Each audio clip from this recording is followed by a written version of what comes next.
temps. Les Lions ont réussi à gagner à Rabat en finale de CAN devant le pays organisateur, devant 69 000 supporters. C'est tout simplement un très bel exploit des Lions du Sénégal en phase finale de CAN. Là, on découvre Pape Thiaw, l'entraîneur, qui est en train de saluer le président de la République et le Premier ministre, qui est en train de le féliciter, évidemment. C'est extraordinaire ce qu'il a réalisé, Pape Thiaw, Ibrahima, parce qu'on sait que pour une première, il a réussi à décrocher cette CAN et il faut aussi lui le féliciter. Hein. Oui, c'est le premier entraîneur sénégalais qui gagne sa première CAN. Et le CHAN. Il gagne aussi le CHAN. Tout à fait. Pour sa première expérience sur le banc en tant que sélectionneur national, il gagne la CAN. C'est une première dans l'histoire de cette équipe nationale. Il a été réactif comme entraîneur. Il a fait de bons choix. Il a su manager un groupe, ce qui est difficile pendant presque 40 jours. Et je crois que c'est un coach qui a un bon relationnel. Certains ne le voyaient pas au début aller jusqu'au bout. Mais ceux qui l'ont connu savent que c'est quelqu'un qui a fait ses diplômes tout en étant joueur déjà. Il a eu à faire beaucoup de diplômes. Il a eu de l'humilité. Il a eu le sens de l'écoute. Il a eu à faire les bons choix. Et au bout du compte, il est champion d'Afrique. Il faut le féliciter. Et on est content de voir un fils du pays gagner encore une fois un trophée continental pour le Sénégal. Ibrahima Ban, vous avez vu la coupe, hein? Tout à fait, waaw. Coupe bi moom macha allah Ibrahima au président de la République et au Premier ministre. Hein, waaw ñu koy présenté président de la République ak Premier ministre. Ils sont en train de saluer les joueurs bu nekk. Tout à fait permettre tey jii Sénégalais yi kenn ku ne nga gis trophée bi nga xam ni Ibrahima yaa voyagé ak Lions yi yombul woon Sénégal ñëw yëkkati li nga xam moo di trophée ci kanamu équipe bu Maroc boo xam ni ñu ngi woon ci public am. Ouais, match bu jafe woon la puisque li xew ci match bi moom moo bëri.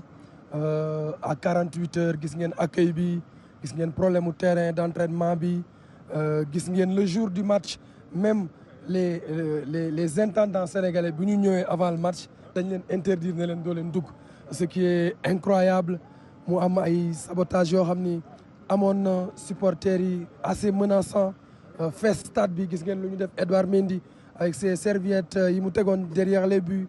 Diri Yehvan Diouf, lui c'est un héros. C'est quelqu'un à féliciter. Absolument. Il s'est sacrifié pour l'équipe du Sénégal. Il a pris des risques. Gars yi mënoon nañ ko fa gaañ. Loolu day wane ni équipe du Sénégal bi am na solidarité. Mu am aussi ay faits de jeu yu am avant Krépin Diatta qui tombe malade subitement avant le Matar Sarr aussi. Pape Matar Sarr qui tombe en syncope à la mi-temps.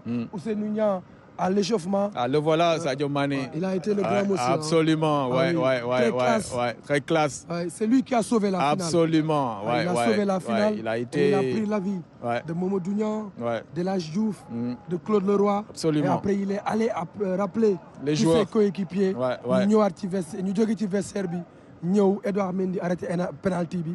Et le reste de l'histoire on le connaît, ça se passe de commentaires. Absolument. Vraiment, ñu bàyyi la nga dem dallu ndax xam naa ni coono bi bëri na. waaw ñu bàyyi la nga dem dallu vraiment merci beaucoup. Ibrahima qui était chez lui parce qu'il connaît bien le Maroc. Hein? Ah ouais. Et puis pour la petite histoire, la finale s'est jouée à quelques encablures de ma cité universitaire, là où j'ai passé 4 ans de ma vie à l'occasion de mes études supérieures au Maroc. C'était un retour aux sources. Un retour dans ma seconde patrie et au bout du compte je crois que la meilleure équipe a gagné et j'encourage l'équipe du Maroc à travailler pour aller chercher un titre à l'avenir parce que c'est une équipe qui a du talent. En tout cas, c'était une CAN très particulière pour moi de revenir à Rabat, de retourner à Rabat après 15 ans d'absence.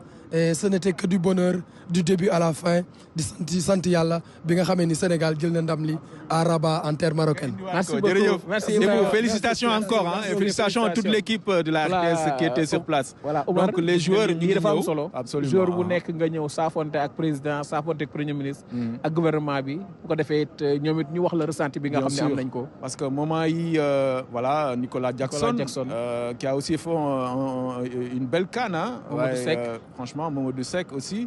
Oui dafa nekk moment yu am solo parce que dina tax président de la République ku ci ne kenn par kenn mu nuyu la Krépin Diatta moom it ndeysaan ci particulier Krépin ndaxte final bi nga xam bi ñu koy ñàkk bi ñu koy jël 2021 joué wu ko waaw dafa fekkoon mu blessé ba ñëwul. absolument bii mu ñëw joué wane njàmbarte ba ñëw ba final mu feebar. absolument mu lay wan tamit way terewul. mais daanaka voilà jël na coupe d'Afrique te loolu moo am solo. mu lay wan ni Pape Thiaw li mu wax ni 28 jours laa yor. kenn ku ne mën nga remplacer morom. El Hadji Ousseynou Diouf lui aussi très déterminant.